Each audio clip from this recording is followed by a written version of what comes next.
একই যখন জিনিস যখন বারবার যোগ করছি আমরা, তখন আমরা এটাকে এইভাবে লিখি a plus A plus A plus A সমান আমরা লিখি 4a। যেহেতু একই জিনিস চারবার যোগ হয়েছে, একবার, দুইবার, তিনবার, চারবার, তাই আমরা এটাকে লিখছি 4 ইন্টু এ। এটা দেখো, এটা কেন হলো, সে ধরো তোমার কাছে জিনিস আছে 5টি, 5 গুণ, ধরো এইভাবে না, 5 যোগ 5 যোগ 5 যোগ 5 যোগ 5। আচ্ছা, তোমাকে এরকম করে যদি বলে যে তোমার কাছে 5টি জিনিস আছে একই রকম, তাহলে সেগুলোকে যোগ করো। সে ধরো তুমি এটাকে আরো দূর পর্যন্ত নাও, ধরো 100টা, ঠিক আছে, 100টা পর্যন্ত। তাহলে তুমি কি এই 100টা 5 যোগ করবে? অবশ্যই না। তখন তুমি কি করবে? এই জন্য আমরা কি একটা সাধারণ সিম্পল একটা টেকনিক ব্যবহার করি, সেটাকে আমরা বলছি গুণ। গুণ করা হচ্ছে যোগকে সিম্পল করা। অর্থাৎ একই রকম জিনিস যখন বারবার যোগ করে, তখন আমরা গুণের আশ্রয় নিই, অর্থাৎ গুণ আমরা তখন ইউজ করি, মাল্টিপ্লিকেশন আমরা ইউজ করি। এখানে দেখো 5 কয়বার আছে? 5। তাহলে 5 কয়বার যোগ হয়েছে? 100 বার। ঠিক আছে, তাহলে আমরা কি 500। ঠিক, আমরা এইভাবে গুণ করে থাকি। এই ক্ষেত্রে দেখো এ কয়বার যোগ হয়েছে? 4 বার, তাই 4 ইন্টু এ। ঠিক এটার মতো 5 কয়বার যোগ হয়েছে? 100 বার, তাই না? তাহলে 100 গুণ 5, 500। ঠিক, তাহলে এই ধরনের কোনো এক্সপ্রেশন যখন আসবে, একই জিনিস যখন বারবার যোগ হবে, তখন আমরা সেই যতবার যোগ হয়েছে সেটাকে গুণ করে দিব যতবার যোগ হয়েছে এবং সেই সংখ্যাটা। ঠিক আছে, কিন্তু যখন বিয়োগ গুণের ক্ষেত্রে কি হবে? গুণের ক্ষেত্রে যতবার গুণ হয়েছে ঠিক ততবার সেটাকে আমরা উপরে পাওয়ার হিসেবে লিখবো। যেমন এ কয়বার গুণ হয়েছে নিজের সাথে? a টু দি পাওয়ার 4। ঠিক আছে, আচ্ছা। দেন আমরা ভাগেরটা দেখেছি যে যখন একই উপরে নিচে একই রকম, এই যে আমরা এটাকে বলছিলাম একই রকম বেস থাকে, তখন আমরা পাওয়ারগুলো বিয়োগ করে দেই। এই যে এটা 5 মাইনাস 3, ঠিক আছে, তাহলে 5a, 5 থেকে 3 গেলে হলো 2। ওকে, এগুলো হলো এক জাতীয় সবকিছু। এখন আসো বিভিন্ন জাতীয় যখন থাকবে, তখন অ্যাকচুয়ালি কি করবা? ধরো এ আছে, বি আছে, সি আছে, ডি আছে, এগুলো এক একটা ভিন্ন ভিন্ন রকম জিনিস। সুতরাং তুমি এগুলোকে একরকম করে লিখতে পারবে না, এইভাবে লিখতে পারবে না। যেভাবে আছে ঠিক সেভাবেই তোমাকে লিখে যেতে হবে। ধরো আরো একটা আছে A B C D, A B C D, এগুলোকেও তুমি A into B into C into D এভাবে লিখতে হবে। এইভাবে তুমি পারবে না। ঠিক আছে, এক জাতীয় হতে হবে। এক জাতীয় যদি না হয়, তাহলে তোমাকে যেভাবে আছে পরপর সেভাবে লিখে যেতে হবে। এবং লক্ষণীয়, বীজগণিতের একটা সুন্দর নিয়ম হচ্ছে, প্রথমে আমরা লিখবো সংখ্যা, তারপরে সিরিয়ালে যদি এ বি থাকে, এ বি সি থাকে, তাহলে আমরা লিখবো এ বি সি। তারপর যদি ওয়াই জেড এক্স থাকে, তখন সেটাকে আমরা লিখবো সাজিয়ে এক্স ওয়াই জেড।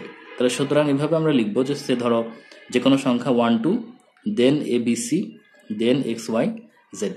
এটা হচ্ছে বীজগণিতিক এক্সপ্রেশনগুলো লেখার নিয়ম।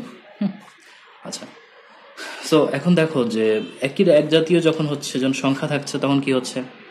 ধরো এরকম যদি থাকে যে 2a প্লাস 6b, তখন আমরা কি করব? তখন কিন্তু কিছু করার নাই। এই দেখো আমাদের যেই কত গুণ হচ্ছে, এ হচ্ছে একটা ভিন্ন সংখ্যা, বি হচ্ছে একটা ভিন্ন সংখ্যা, এটাকে আমি এক জাতীয় করতে পারছি না, এক জাতীয় করে যোগ করতে পারছি না। সুতরাং এটাকে আমরা যেভাবে আছে সেভাবে লিখতে হবে।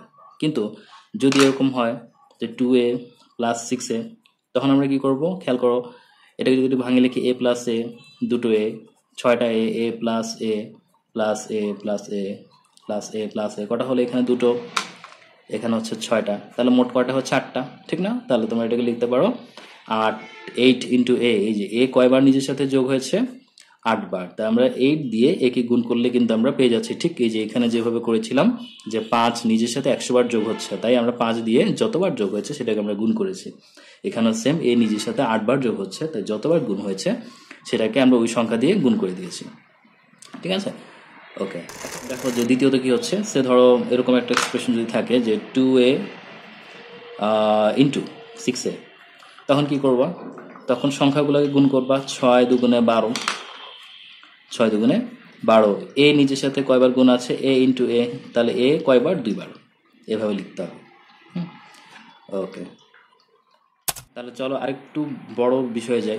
ধরো এখন এরকম তোমাকে এরকম দিয়েছে, ধরো উপরে আছে 2a, এরপরে into 6a into 3b into শুধু b, তারপর নিচে ভাগ দিয়েছে ধরো 3a into 2b into b, ঠিক আছে। এরকম ক্ষেত্রে তোমরা কি করবে, দেখো আগে সংখ্যাগুলো যোগ গুণ করে নিবে। সংখ্যাগুলো দেখি কি কি সংখ্যা আছে, 2 আছে, 6 আছে, 3 আছে, তাহলে এগুলো গুণ করে নাও। 6 দুগুণে 12, 3 12 34। আচ্ছা, এখন দেখো যে আমাদের যেই বীজগাণিতীয় যেই অজানা সংখ্যাগুলো, এগুলো হচ্ছে অজানা সংখ্যা। কি আছে, এ আছে, এ আছে, দুটো এ মিলে কি হচ্ছে গুণ আকারে, তাই এ স্কোয়ার। দুটো বি আছে গুণ আকারে, তাই এখানে দিচ্ছি বি স্কোয়ার। এখন নিচে আসো, কি দেখছি আমরা, 3 যে কোনো সংখ্যা, এটার সাথে 1 আছে, 1 আছে, 3 একে 3, 3 একে 3, তো নিচে থাকছে 3। এ আর কোনো এরকম একই অজানা সংখ্যা নেই, সুতরাং এটা হচ্ছে এ, এবং বি হচ্ছে দুটো, সুতরাং গুণ আকারে আছে বি স্কোয়ার। এখন কি করবে এটাকে, দেখো তো আগে সংখ্যাগুলোকে ভাগ করে নাও, তো এটাকে আমরা আলাদা করে নিই। 36, 3। এরপরে আমরা এটাকে একটু এইভাবে লিখি, গুণ দিয়ে লিখে আলাদা করে ফেলি। উপরে এ স্কোয়ার, নিচে এ, এরপরে উপরে হচ্ছে বি স্কোয়ার, নিচে বি, ঠিক আছে। এখন এটাকে তোমরা আলাদা করো, দেখো তো কি হচ্ছে, এটাকে পার্ট করে নাও। প্রত্যেকটা গুণাকারে আছে, পার্ট করে নাও। সুতরাং 36/3 গুণ A square by A into B square, B square. এখন দেখো কি হচ্ছে, এখানে 3 দিয়ে 36 কাটো, 12। তারপরে আসো তো দেখো, ওপরেও একই বেস, নিচেও বেস। এটা উপরে যদি 1 আমরা ধরি, যেহেতু পাওয়ার কিছু নেই মানে এটা 1 থাকে, তাহলে এ, ঠিক আছে, গুণ চিহ্ন দাও।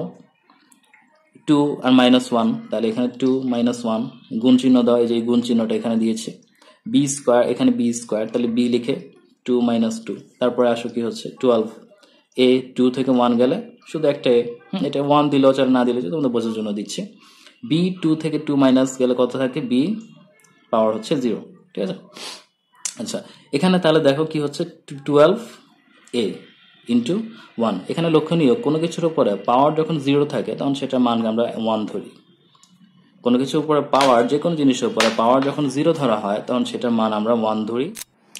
এবং আগে আমরা দেখিয়েছি যে এই জায়গাতে আমরা কি করেছি, একই রকম যখন ছিল তখন আমরা কেটে দিয়েছি না, তাহলে এখানে দেখো কেটে দাও তো, এই যে বি স্কোয়ার কেটে দিলা, তাহলে কি থাকছে 1। এই যে এখানে আমরা দেখিয়েছিলাম যে এ কেটেছি 1, এ কেটেছি 1, ঠিক না, তাহলে এখানে 1। খেয়াল করে এই যে এখানে 1, আবার এটা পাওয়ার 0 মানে হচ্ছে 1, বুঝতে পেরেছো। তার মানে কোনো কিছু পাওয়ার 0 থাকে মানে হচ্ছে আলটিমেটলি এটা উপরে নিচে কাটাকাটি চলে যাওয়া। উপরে নিচে যদি কাটাকাটি চলে যায়, কিছু না থাকে, তাহলে সেটার ভ্যালু হচ্ছে আমরা ধরি 1, ঠিক এটার মতো, বুঝতে পারছো।